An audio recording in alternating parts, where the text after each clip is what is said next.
Kemudian anak-anak Harun, Nadab dan Abihu, masing-masing mengambil perbaraannya, membubuh api ke dalamnya, serta menaruh ukupan di atas api itu.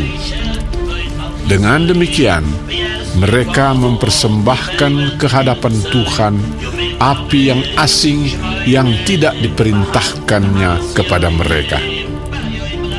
Maka keluarlah api dari hadapan Tuhan, lalu menghanguskan keduanya, sehingga mati di hadapan Tuhan.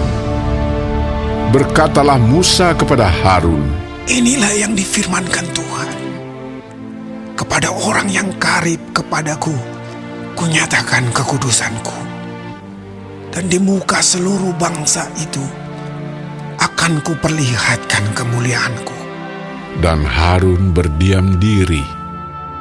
Kemudian Musa memanggil Misael dan Elsafan, anak-anak Uziel, paman Harun, lalu berkatalah ia kepada mereka, "Datang kemari, angkatlah saudara-saudaramu ini dari depan tempat kudus keluar perkemahan."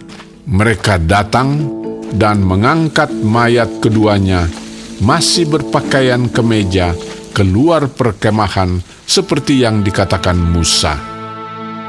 Kemudian berkatalah Musa kepada Harun dan kepada Eleazar dan Itamar, anak-anak Harun, "Janganlah kamu berkabung dan janganlah kamu berduka cita, supaya jangan kamu mati dan jangan Tuhan memurkai segenap umat ini.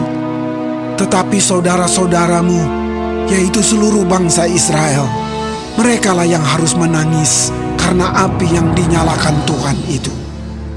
Janganlah kamu pergi dari depan pintu kemah pertemuan, supaya jangan kamu mati, karena minyak urapan Tuhan ada di atasmu." Mereka melakukan sesuai dengan perkataan Musa. Tuhan berfirman kepada Harun, "Janganlah engkau minum anggur atau minuman keras, engkau serta anak-anakmu, bila kamu masuk ke dalam kemah pertemuan, supaya jangan kamu mati.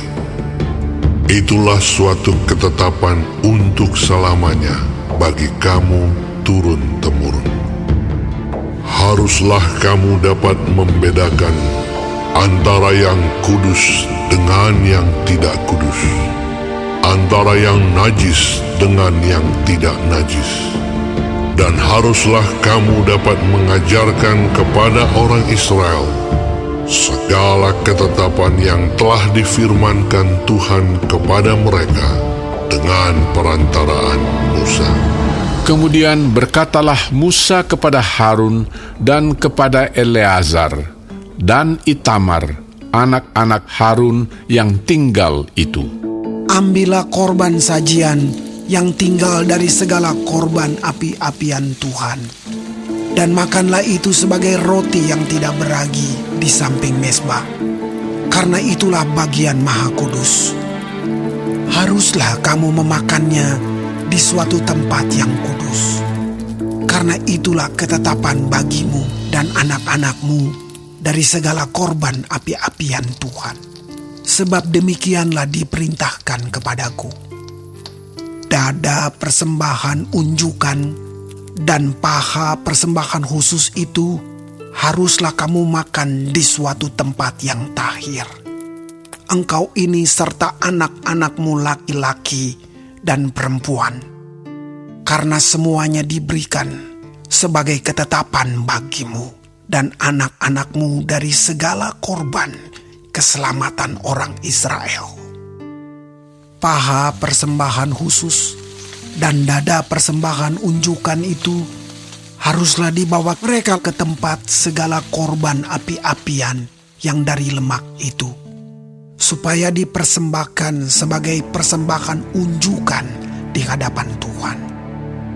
Itulah suatu ketetapan untuk selamanya bagimu, serta bagi anak-anakmu, seperti yang diperintahkan Tuhan." Kemudian Musa mencari dengan teliti kambing jantan korban penghapus dosa itu Tetapi ternyata kambing itu sudah habis dibakar. Sebab itu dimarahinyalah Eleazar dan Itamar, anak-anak Harun yang tinggal itu, katanya, "Mengapa tidak kamu makan korban penghapus dosa itu di tempat yang kudus? Bukankah itu suatu bagian maha kudus dan Tuhan memberikannya kepadamu, supaya kamu mengangkut kesalahan umat itu dan mengadakan pendamaian bagi mereka di hadapan Tuhan? Lihat, darahnya itu tidak dibawa masuk ke dalam tempat kudus. Bukankah seharusnya kamu memakannya di tempat kudus, seperti yang telah kuperintahkan?" Lalu berkatalah Harun kepada Musa, Memang benar, pada hari ini mereka telah mempersembahkan korban penghapus dosa dan korban bakaran mereka ke hadapan Tuhan. Tetapi hal-hal seperti tadilah yang kualami. Jikalau pada hari ini aku memakan juga korban penghapus dosa, mungkinkah hal itu disetujui oleh Tuhan? ketika Musa mendengar itu, ia menyetujuinya.